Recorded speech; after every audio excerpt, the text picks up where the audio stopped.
श्रीनिवास गुरुलब्ध जनित्रगम तम वेदांत युग्म वसीकरण प्रवीणम श्री देगलीच गुरुवर्यमहं प्रपत्ते श्री सौनकान्वय सरित परिपूर्ण चंद्रम श्री वेंकटेश गुरुतम पुत्ररत्नम तस्मावाब्द निगमांतरगस्य जानम श्री श्रीनिवास गुरुवर्यमहं प्रपत्ते श्री शैल नरसिंहार्य श्रीपाद कमलाशदम वंदे यदीन्द्र प्रवण प्रवणम लक्ष्मणमुनिम पुरुषे मृहशिरोद्भुतम श्री शेषांसहं भजे श्रीमत् यदीन्द्र प्रवण प्रवणम लक्ष्मणमुनिम कन्यां सौनोद्भवं श्री पुरुषोत्तमार्य पदाशदम शारदम गुण संबंधम वंदे गोविंद देशिकम तोदार्ति नगरे वासे कलिरामानुज पदाशदम आदिनारायण कुरुसुष्यम गोविंदार्यमहं भजे. ஸ்ரீயப்பதியான எம்பெருமான் நல்லோர்களை காக்கவும் துஷ்டர்களை அழிக்கவும் பல அவதாரங்களை எடுத்துள்ளான். இந்த அவதாரங்கள் அனைத்தும் எதற்கு என்றால், களைவாய் துன்பம் களையாதொழுவாய் கலைகண் மற்றில்லேன் என்றெல்லாம் இருக்கும்படியான தன்னுடைய பக்தர்களுக்காக தான் பகவான் இந்த அனைத்து அவதாரங்களையும் எடுத்தான். இதைதான் முமுட்சப்படியில் பிள்ளை லோகாச்சாரியா சாதிக்கின்றார். ஈஸ்வரன் அவதரித்து பண்ணின ஆணை தொழில்கள் எல்லாம் பாகவத அபசார பொறாமையாலே என்று சாதிக்கின்றார்.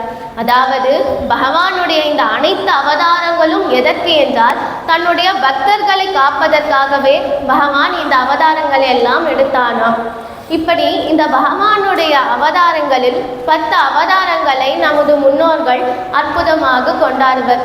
மீனோடு ஆமை கேழல் ஹரிகுரலாய் உண்மை ராமனாய் தானாய் பெண்ணிமை ராமனாய் தாமோதரனாய் கல்கியுமானான் என்கின்றபடியே 10 அவதாரங்களை நமது முன்னோர்கள் அற்புதமாக கொண்டாடுவார்கள்.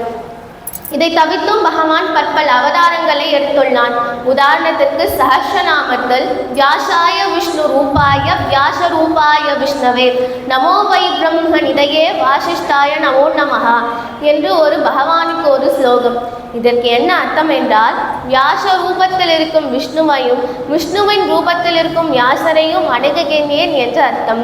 வியாசர் பகவான் விஷ்ணுவின் ஞான வம்சமாகவே கருதப்படுவார். மேலும் வியாசருடைய திருக்குமாரரான சுகபிரம்ம மகரிஷியும் நாம் பகவானது ஓர் அவதாரமாகவே கருதப்படுவோம்.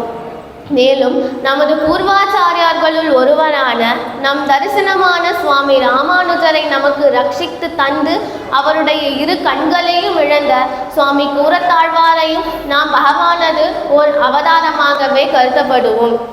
சுவாமி கூரத்தாழ்வார் பிறக்கும் பொழுதே பகவானை போன்றே தன்னுடைய திருமார்பில் ஸ்ரீவக்சம் என்கின்ற மருடனே அவதரித்தார்.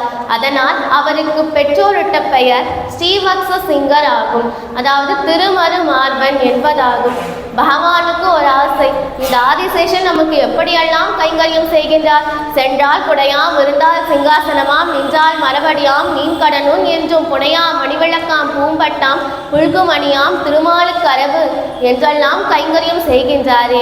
இந்த கைங்கரியத்தின் ருசியை நாமும் அறிய வேண்டும் என்று பகவான் நினைக்கின்றார். அதனால் கிருஷ்ணாவதாரத்தில் ஆதிசேஷனை தனக்கு அண்ணனாக பலராமராக அவதரிக்க செய்து கிருஷ்ணன் பலராமருக்கு அனைத்து விதமான கைங்கரியங்களையும் செய்கின்றார். என்னதான் கிருஷ்ணன் பலராமருக்கு கைங்கரியம் செய்தாலும் அங்கே கிருஷ்ணதான் சுவாமியாக விளங்கினார். அதனால் பகவானுக்கு அந்த கைங்கரியத்தினுடைய ருசியை முழுமையாக அனுபவிக்க முடியவில்லை.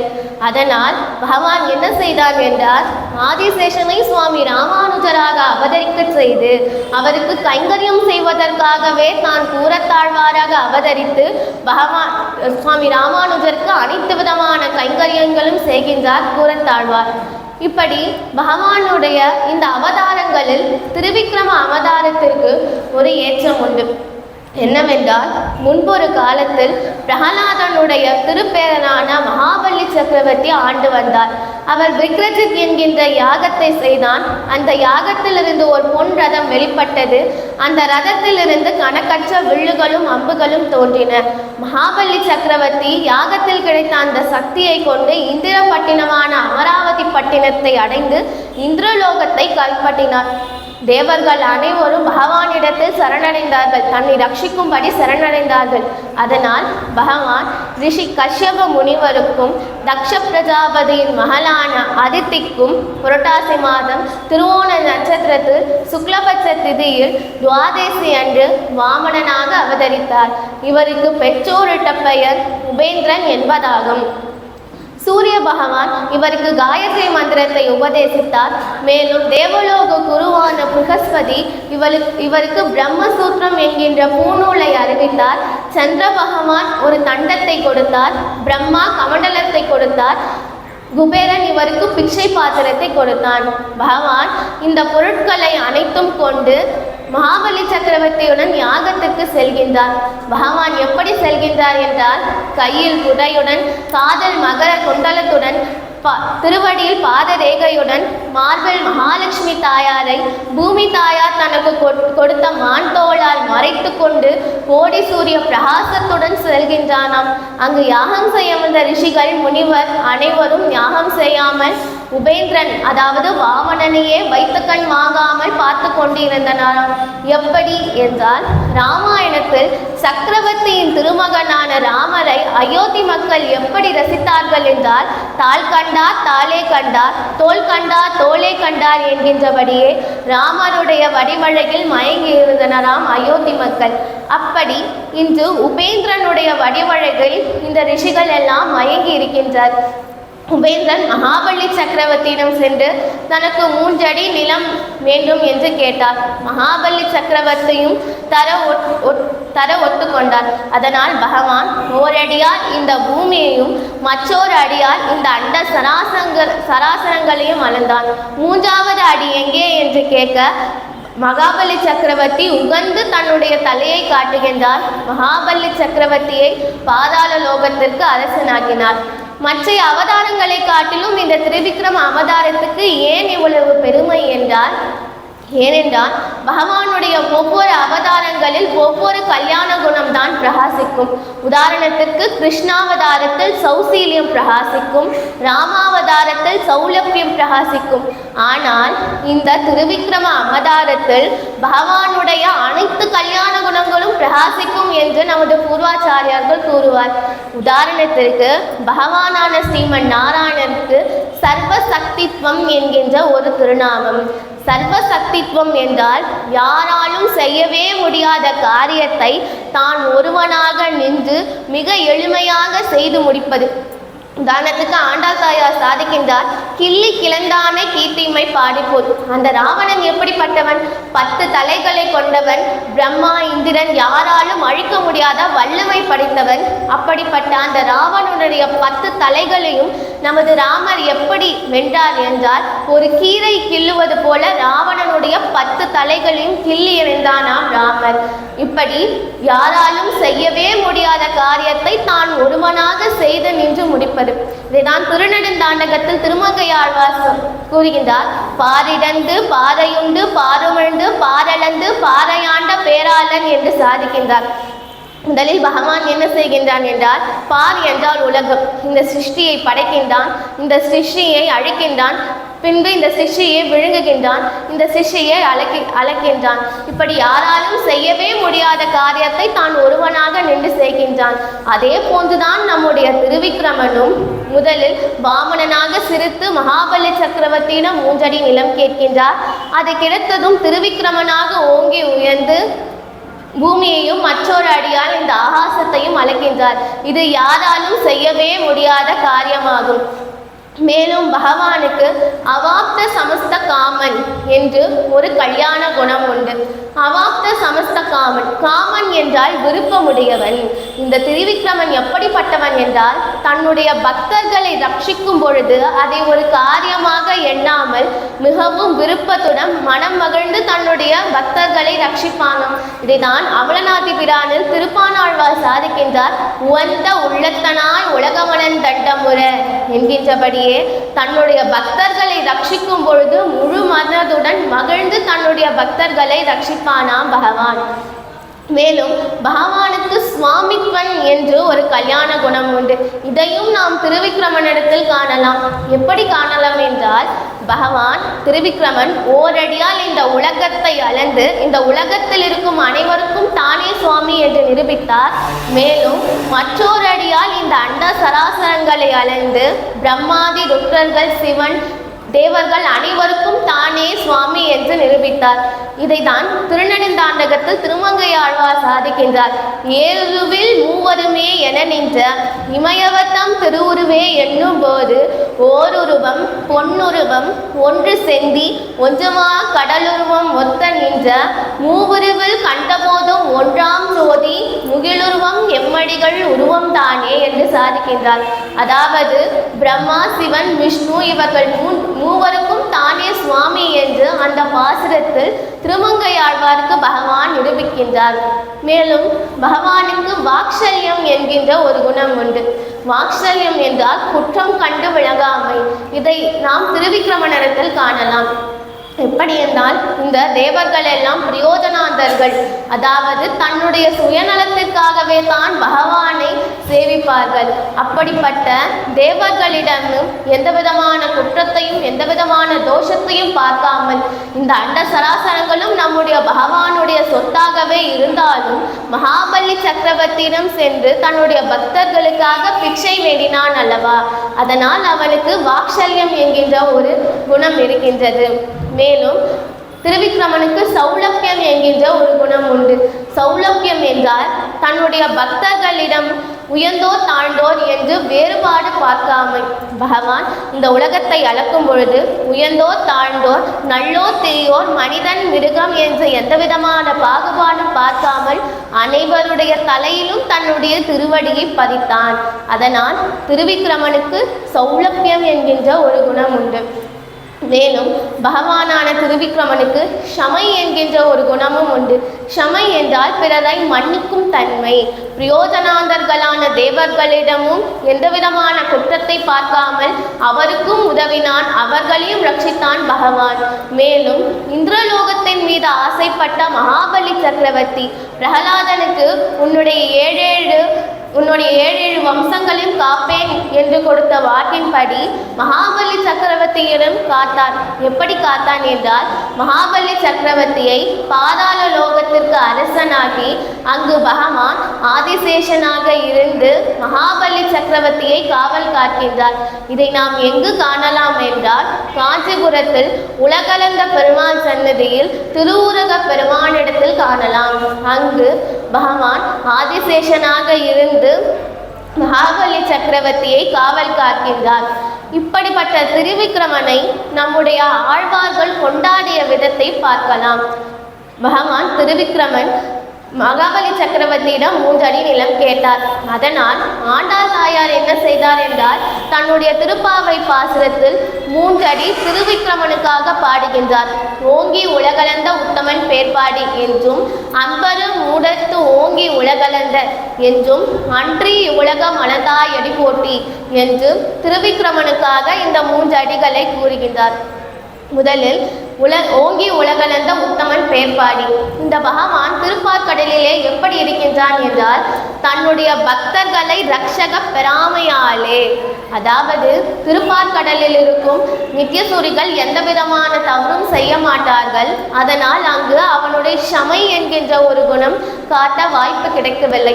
அதனால் அவன் எப்படி இருக்கின்றான் என்றால் பனிப்பட்டு சாய்ந்து கிடந்த மூங்கிலை போலே ஆதிசேஷன் மீது சயனித்து கொண்டிருக்கின்றானாம்.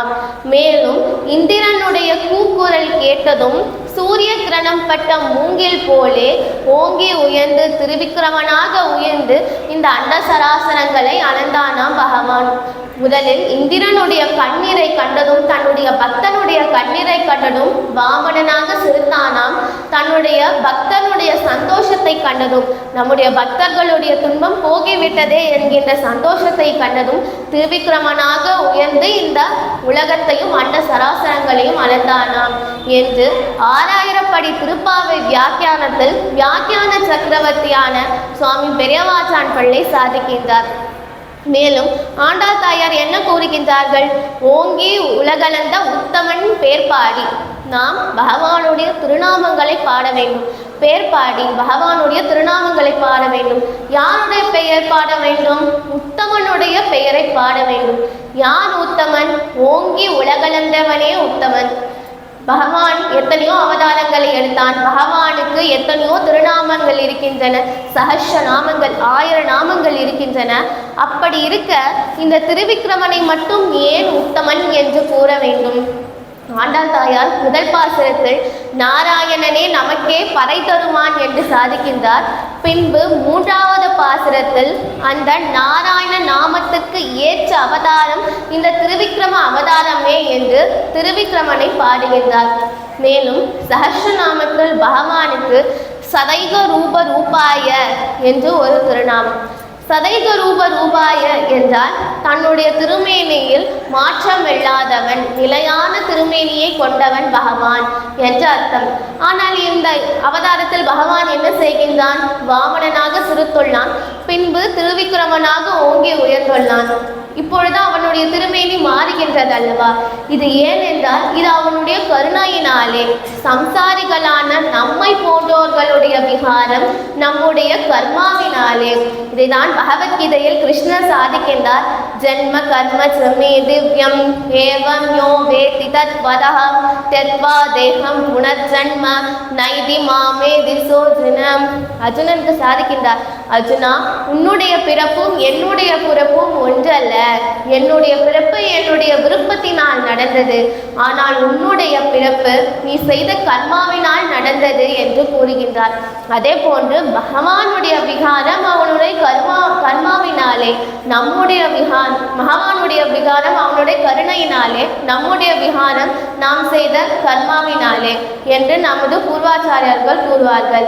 மேலும் திருவிக்கிரமனுடைய குணம் எப்படிப்பட்டதென்றால், தான் பக்தர்கள் படும் துன்பத்தை கண்டு ஒரு க்ஷணம் பொழுது கூட பொறுக்க முடியாமல் இருக்கும் குணத்தினாலே அவன் உத்தமன் என்று ஆண்டாள் தாயார் கூறுகின்றார். மேலும் 17வது பாசுரத்தில் சாதிக்கின்றார், அம்பரு மூடத்து ஓங்கி உலகளந்த உம்பர் கோமானி உறங்காதெழுகிறார். அதாவது இந்த பகவான் எப்படிப்பட்டவன் என்றால் நிர்பாதிக ரக்ஷக பெறாமையாலே, அதாவது தன்னுடைய பக்தர்களை காக்கும் பொழுது அவர்களிடத்திலிருந்து எந்த விதமான பிரயோஜனத்தையும் பார்க்காமல் தன்னுடைய பக்தர்களை ரட்சிப்பானாம். அதனால் அவன் எப்படிப்பட்டவன் என்றால் உம்பர் கோமான், அனைத்து விதமான தேவர்களுக்கும் அவனே தலைவன் என்று நமது பூர்வாச்சாரியர் நமது ஆண்டாள் தாயார் கூறுகின்றார். மேலும் 27வது பாசுரத்தில் அன்றி உலகம் அளந்தாயடி போற்றி என்று சாதிக்கின்றார். அதாவது அந்த திருவிக்கிரமனுடைய திருவடி எப்படிப்பட்டதென்றால் வைகுண்டத்தில் மகாலட்சுமி தாயார் கைப்பட பூசும்படியான அந்த திருவடியை கொண்டு இந்த உலகத்தை அளந்தாய் அல்லவா, அந்த திருவடியை கொண்டு என்னுடைய தலையிலும் பதிக்க வேண்டும் என்று நமது ஆண்டாள் தாயார் வேண்டுகின்றார். ஆண்டாள் தாயார் திருவிக்கிரமனுக்காக 3 அடிகளை கொடுத்தார். அதே போன்று நம்முடைய திருமங்கையாழ்வார் என்ன செய்தார் என்றால் திருவிக்கிரமனுக்காக 3 பத்துகளை கொடுத்துள்ளார். தன்னுடைய திருநெடுந்தாண்டகம் என்கின்ற பாசுரத்தில் 3 பத்துகளை கொடுத்துள்ளார். திருநெடுந்தாண்டகம் என்பது திருமங்கையாழ்வாருடைய சரம பிரபந்தமாகும். அந்த திருநெடுந்தாண்டகத்தை 3 விதமாக பிரிக்கலாம். முதல் 10, 2ஆம் 10, 3ஆம் 10 என்கின்றபடியே. முதல் 10 ஆழ்வார் தானான தன்மையில் பாடுகின்றார். 2வது 10 தாய்ப்பாசுரமாகும். 3வது 10 பரகால நாயகியாக தன்னை பெண்ணாக பாவித்து கொண்டு பாடுகின்றார். முதல் 10 திருமங்கையாழ்வார் தேகாத்மாபிமான தொடக்கத்தில் பாடுகின்றார். அதாவது இந்த தேகமே ஆத்மா என்று நினைத்து கொண்டிருக்கும் ஆழ்வாரை பகவான் மாற்றிய விதத்தை பாடுகின்றார்.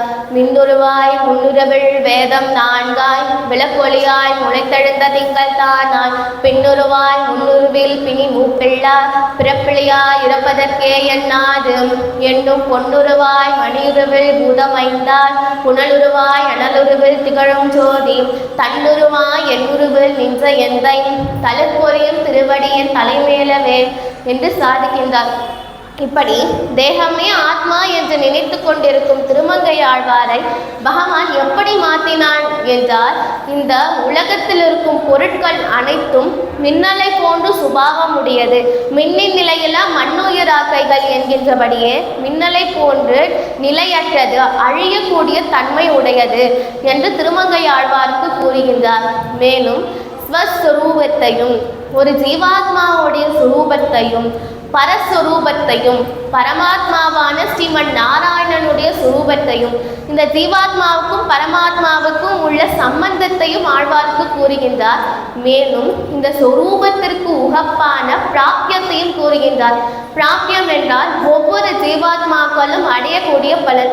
நாம் எந்த பலனை நோக்கி அடைய வேண்டும்? கைங்கரியமே. ஒரு ஜீவாத்மா அடையத்தக்க பலன் கைங்கரியமே என்று பகவான் ஆழ்வாருக்கு காட்டி கொடுக்கின்றார். இவை அனைத்தும் பெரிய திருமந்திரமான நாராயண பதத்துடைய அர்த்தமாகும். இப்படி ஜகத்காரண பூதனாய் ஜகத் சரீரியாய் இருக்கின்றபடியே இந்த திருமந்திரங்களுடைய அர்த்தத்தை கண்ணால் கண்டு அனுபவிக்க வேண்டும் என்று திருமங்கையாழ்வார் நினைக்கின்றார். திருமந்திரத்தினுடைய அர்த்தத்தை கண்ணால் காண முடியுமா? ஆனால் காணலாம். எங்கு காணலாம் என்றால் திருக்கோவிலூர் திவ்ய தேசத்தில் இருக்கும் திருவிக்கிரமனிடத்தில் காணலாம் என்று திருமங்கையாழ்வார் சாதிக்கின்றார். அந்த திருவிக்கிரமனுடைய திருவடியை திருமங்கையாழ்வார் அழகாக பாடுகின்றார். ஒன்மிதியில் புனலுருவி ஒரு கால் நிற்ப ஒரு காலும் காமம் சீரவுணன் உள்ளத்து என்மதையும் கடந்த அண்டமீட்டு போகி இருவிசும் பூடுவோ எழுந்து மேலை தன்மதையும் கதிரவனும் தவிர போட்டி தாரகையும் புறம் தடவி அப்பால் மிக்கு மண் முழுதும் அகுப்படுத்த நின்ற எந்தை மலர்புரியும் திருவடியே வணங்கினேனே என்று சாதிக்கின்றார். அந்த திருவிக்கிரமனுடைய திருவடி எப்படிப்பட்டதென்றால் மலர்புடையும் திருவடி, நேர்மை மேன்மை வடிவழகு போன்றவையெல்லாம் குறையாமல் இருக்கக்கூடிய திருவடி என்று திருமங்கையாழ்வார் சாதிக்கின்றார். மேலும் மந்திரத்தை மந்திரத்தால் மறவாதென்று வாழ்தியேல் வாழலாமட நெஞ்சமே என்கின்றபடியே இந்த திருமந்திரத்தினுடைய பிரமாணமான இந்த திருவிக்கிரம அவதாரம் என்றோ நடந்தது.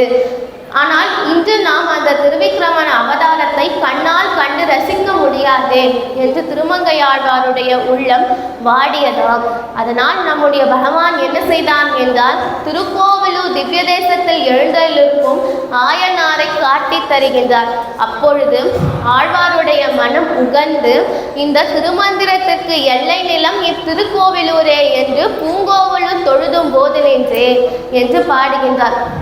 மேலும் ஆழ்வார் திருக்கோவிலூருடைய ஆற்றின் பெருமையும் வயலின் அழகையும் ஊரின் போக்கியத்தையும் கேட்டவுடன் தரைப்பட்டு கிடந்த ஆழ்வார் திருவுள்ளம் தனத்தால் பாடி என்று பாடுகையாலே ஆழ்வாருடைய திருவுள்ளம் உகந்து பூங்கோவிலும் தொழுதும் போது நெஞ்சே என்று பாடுகின்றார்.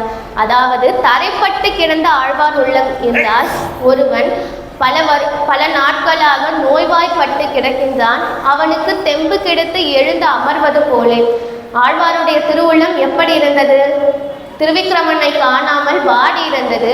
திருமங்கை ஆழ்வார் திருக்கோவிலூருடைய பெருமையெல்லாம் கேட்ட பின்பு அவருடைய திருவுள்ளம் குதூகலம் அடைந்து பூங்கோவில் தொழுது போது நின்றே என்று பாடுகின்றார். மேலும் ஆழ்வார் இந்த திருக்கோவிலூருடைய பெருமையை பாடுகின்றார். எப்படி என்றால் ஆழ்வார் இந்த ஆயனாருடைய சௌந்தரியங்களை கண்டு பீதகராகின்றார். அதாவது ஆயனாருடைய அழகை கண்டு அஞ்சி நடுங்குகின்றார். எதற்கு என்றால் இவன் இவ்வளவு அழகாக இருக்கின்றானே, இவனுக்கு ஏதாவது தீங்கு வந்துவிடுமோ என்று அஞ்சு நடுங்குகின்றார். அப்பொழுது ஆயனார் என்ன செய்கின்றார் என்றால் தன்னுடைய பராக்கிரமம் அனைத்தும் திருமங்கை ஆழ்வாருக்கு காட்டி தருகின்றார். ஆயனாருடைய குணம் ஒவ்வொன்றும் மற்றைய திவ்ய தேசங்களில் சிதறி கிடக்கின்றது. அதனால் திருமங்கையாழ்வார் அந்த திவ்ய தேசத்தில் எழுந்தெழுக்கும் பெருமாளையும் பாடுகின்றார். இதை தான் வியாக்கியான சக்கரவர்த்தியான பெரியவாச்சான் பிள்ளை கூறுகின்றார் தன்னுடைய வியாக்கியானத்தில். என்ன என்றால் கதிர்பொறுக்கி கூட்டுமா போலே ஆயனாருடைய குணம் மற்றைய திருப்பதிகளில் பிரகாசிக்கின்றது என்று சாதிக்கின்றார். அதனால் திருமங்கையாழ்வார் அந்த திவ்ய தேசங்களையும் பாடுகின்றார். நீரகத்தாய் நெடுவரையின் உச்சி மேலாய் நிலா திங்கள் தொண்டத்தாய் நிறைந்த கட்சி ஊரகத்தாய் ஒன்துறை நீர் வெட்காவில் உள்ளாய் உள்ளுவார் உள்ளத்தாய் உலகமேற்றும் காரகத்தாய் கார்வானை தொல்லாய் கல்வாங் காமரபூ காவிரியின் தென்பால் மண்ணு பேரகத்தாய் பேராது என் நெஞ்சினுள்ளாய் பெருமான் உன் திருவடியே பேணினேனே என்று திருமங்கையாழ்வார் பாடுகின்றார். மேலும் இத்திருக்கோவிலூரை பற்றி திருமங்கையாழ்வார் மிகவும் அற்புதமாக பாடியுள்ளார். என்னவென்றால் பொன்னார் மென்னிலை கொங்கை பொன்னேர் பூப்ப பொருங்கயல் கண்ணீர் அரும்ப போதனின்று செங்கால மடப்புறமும் படைக்கும் பேசும் சிறுகுரலு குடலுருகி சிந்தித்து ஆங்கே தன்காலும் தன் குடந்தை நகரும் பாடி தன் கோவலூர் பாடியாட கேட்டு நங்காய் நங்குடிக்கு இதுவோ நன்மை என்ன நலையூரும் பாடுவாள் நவிழ்கின்றாரே. இந்த பாசுரத்தில் 3 திவ்ய தேசத்தில் எழுந்தலிருக்கும் எம்பெருமாட்கள் தன்னுடைய ஆஸ்திதர்களுடன் சம்ஸ்லேஷிக்கின்ற விதத்தை பாடுகின்றார். முதலில் தன்காலும் தன் குடந்தை நகரும் பாடி. தன்கால் என்றால் திருத்தன்காவில் எழுந்திருக்கும் பெருமாளை குறிக்கும். அதாவது அந்த பகவான் எப்படிப்பட்டவன் என்றால் தென்றலை போன்று அழகான குளிர்ந்த திருமேனியை உடையவன், மேலும் கண்டு ரசிக்க உகந்த திருமேனியாக உடையவன் அந்த பெருமாள். பொதுவாக பக்தர்கள் தான் பகவானை கண்டு குளிர வேண்டும். ஆனால் இந்த திவ்ய தேசத்தில் பகவான் தன்னுடைய பக்தர்களை கண்டு மனமகிழ்ந்து குளிர்ந்த திருமேனியாக மாறுகின்றானாம். இந்த திவ்ய தேசத்தில் பகவான் தன்னுடைய ஆசிரியர்களோடு பார்வையில் சம்ஸ்லேஷிக்கின்றார். ஆசிரியர்கள் என்றால் தன்னுடைய அடியவர்களோடு பார்வையில் கலக்கின்றான் பகவான். அடுத்தது தன்காலும் தன் குடந்தை நகரும் பாடி. திருக்குடந்தை என்றால் கும்பகோண திவ்ய தேசத்தை திருமங்கை ஆழ்வார் பாடுகின்றார். அதாவது திருக்குடந்தையில் பகவான் பிரசாதத்தில் சம்ஸ்லேஷிக்கின்றார். ஆறாவது ஆழ்வார் முறை வழியே தன்னுடைய சேதனர்களுடன் சம்ஸ்லேஷிக்கின்ற விதத்தை பாடுகின்றார். அதாவது சேதனர்கள் என்றால் பகவானுடைய பக்தர்கள், சம்ஸ்லேஷிக்கின்றது என்றால் கலந்து இருப்பது. பொதுவாக பக்தர்கள் தான் பகவான் அமுது செய்த பிரசாதத்தை சாப்பிட வேண்டும். ஆனால் இந்த திவ்ய தேசத்தில் பக்தன் அமுது செய்த பிரசாதத்தை பகவான் அமுது செய்வானாம். திருமழிசை ஆழ்வார் அமுது செய்த பிரசாதத்தை தான் 6வது ஆழ்வார் சாப்பிடுவார். இந்த திவ்ய தேசத்தில் தான் 6வது ஆழ்வார் என்றும் திருமழிசை பிரான் என்றும் அழைக்கப்படும். பகவானுடைய பிரான் என்ற சப்தம் திருமழிசை ஆழ்வாருக்கும், திருமழிசை ஆழ்வாருடைய ஆழ்வார் சப்தம் பெருமாளுக்கும் வரும். இது இந்த திவ்ய தேசத்துடைய பெருமையாகும். இந்த திவ்ய தேசத்தில் பகவான் பிரசாதத்தில் சம்ஸ்லேஷிக்கின்றார். மேலும் தன்காலும் தன் குடந்தை நகரும் பாடி தன் கோவலூர் பாடி ஆட கேட்டு. அடுத்தது திருக்கோவலூர் திவ்ய தேசத்தில், முதல் திவ்ய தேசத்தில் பகவான் தன்னுடைய ஆசிரியர்களோடு பார்வையில் சம்ஸ்லேஷிக்கின்றார். 2வது திவ்ய தேசத்தில் பிரசாதத்தில் சம்ஸ்லேஷிக்கின்றார். இந்த 3வது திவ்ய தேசமான திருக்கோவலூரில் பகவான் திருமேனியிலே சம்ஸ்லேஷிக்கின்றார். எப்படி என்றால் மிருகண்டு மகரிஷியுடைய ஆசிரமத்தில் இருக்கும் இடைகழியில் முதலாழ்வார்கள் 3 மழைக்கு ஒதுங்க திருக்கோவலூரில் எழுந்திருக்கும் ஆயனார் அங்கே தோன்றி முதலாழ்வார்களை நெருக்க, முதலாழ்வார்களும் பகவானை நெருக்க திருமேனியிலே சம்ஸ்லேஷிக்கின்றார் பகவான். இதைதான் பொய்கையாழ்வார் பாடுகின்றார். நீயும் திருமகளும் நின்றாயால் குன்றெடுத்து பாயும் பனிமறைத்த பண்பாலா வாய் கடை கழியா உட்புகா காவலும் பூங்கோவல் இடைக்கழியே பற்றி நீ என்று பொய்கையாழ்வார் சாதிக்கின்றார். அதாவது திருவிக்கிரமன் இப்படியெல்லாம் இந்த உலகத்தை அளந்து திருவேலிக்கேணியில் அழகாக சயனித்து கொண்டிருக்கின்றானாம் என்று திருமழிசை ஆழ்வார் பாடுகின்றார். தாளால் உலகம் அளந்த அசைவேகோல் வாளாய் கிடந்தருளும் வாய்த்திரவாய் நீலோதும் மத்தலைக்கும் மாமயிலை மாவள்ளி கேணையான் ஐந்தலைவாய் நாகத்தனை என்கின்றபடியே திருவிக்ரம் அவதாரத்தில் இந்த உலகத்தை எல்லாம் அளந்தான். அந்த அசதி தீர திருவள்ளிக்கேணியில் அழகாக சயனித்து கொண்டிருக்கின்றான் பகவான். மன்னப்பனாக அழகாக சயனித்து கொண்டிருக்கின்றான் என்று திருமழிசை ஆழ்வார் சாதிக்கின்றார். மேலும் இந்த ஆதிசேஷனே பிற்காலத்தில் நமக்கு சுவாமி மணவாள மாமுனிகளாக தோன்றினர். சுவாமி மணவாள மாமுனிகள் எப்படிப்பட்டவர்கள் என்றால் பகவானுடைய ஆசையை நிறைவேற்றியவர். பகவானுக்கு கைங்கரியத்தின் ருசியை அறிய வேண்டும் என்று ஒரு ஆசை இருந்தது. அது கூறத்தாழ்வாராக அவதரித்த போது கூட நிறைவேறவில்லை.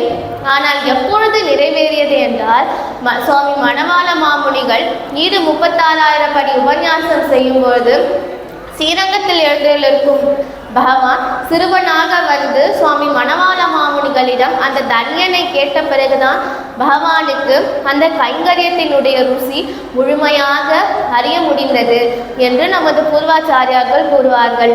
அந்த சுவாமி மணவாள மாமுனிகள் எப்படிப்பட்டவர் என்றால், மாமுனியே மாமுனியே மணவாள மாமுனியே தாயும் நீயே தாளினியே திருவடி தாளினையே இப்புவியில் அரங்கேசர் கீடளித்த குணவாளன் இப்புவியில் அரங்கேசர் கீடளித்த குணவாளன் ஐப்பசியில் திருமூலதவதரித்த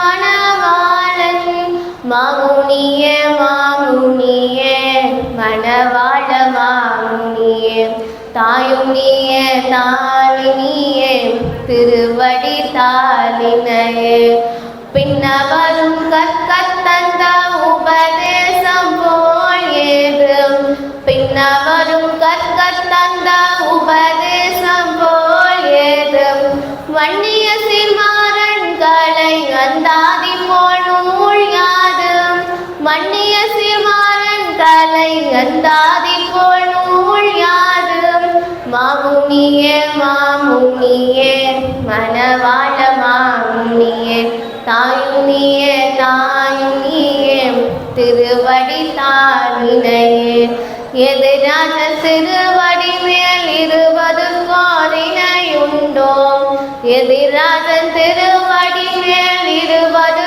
கோரினையுண்டோ கதிதாயன கதரும் ஆத்திக்கும் ஓரணையுண்டோ கதிதாயன கதம் ஆத்திக்கும் ஓரணையுண்டோ மாமுனியே மாமுனியே மணவாள மாமுனியே தாயும் நீயே தாயும் நீயே திருவடி தாளினையே அரவரசாம் அறந்தனிங்கே அவதரித்த அழகெண்ணம் அரவரசாம் அனந்தனிங்கே அவதரித்த அழகெண்ணம் அரங்கனும் அடி பணிந்து ஆசான் என்றான் இது எண்ணம் அரங்கனும் அடி பணிந்து ஆசான் என்றான் இது எண்ணம் மாமுனியே மாமுனியே மணவாள மாமுனியே தாயும் நீயே தாயும் நீயே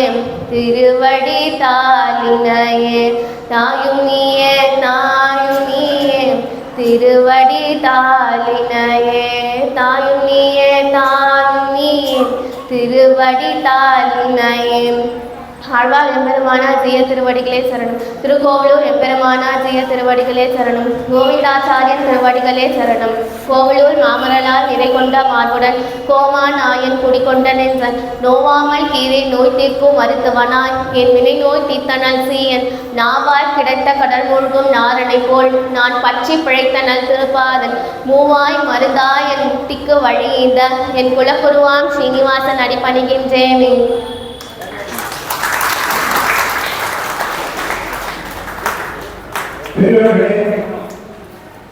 நம்முடைய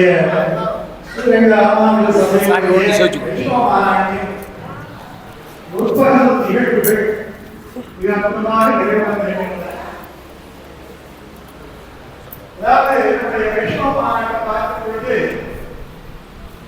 எனக்கு அடிக்கடி ஒரு விஷயம் தோணும். என்ன விஷயம் சொன்னா, உபன்யாசம் செய்யறவங்களும் 60+ இருக்கிறாங்க, கேட்கிறவங்களும் 60+ இருக்கிறாங்க. உபன்யாசம் செய்யறவங்களோட கேட்கிறவங்க பயம். ஒரு மாநாட்டத்துக்கு ஒரு மாநாட்டம் பார்க்கறாங்க. அந்த மாதிரி பார்த்தவங்க நம்முடைய புதுப்பேட்டையில 15 வருஷத்துக்கு முன்னாடி யார் இருந்தாலும் அவங்க இல்லை. அப்போ வைஷ்ணவத்துக்கு எதிர்காலத்தில் எப்படி இருக்கும் அப்படின்னு சொல்லும் பொழுதுதான் இந்த ரங்கப்பிரியா வாட்டில் இருக்கக்கூடியவர்கள் வைஷ்ணவத்தை எதிர்காலத்தில் நம்பிக்கை இருக்கும். ஏதாவது ஒரு சின்ன விதைகளை இருந்தாலும் கூட அதை வைத்துக் கொண்டு நம்ம அடுத்த குட்டி வந்து பகவான் விட வேண்டாம். ஒரு ரங்கப்பிரியாவோ கிருஷ்ணப்பிரியாவோ அந்த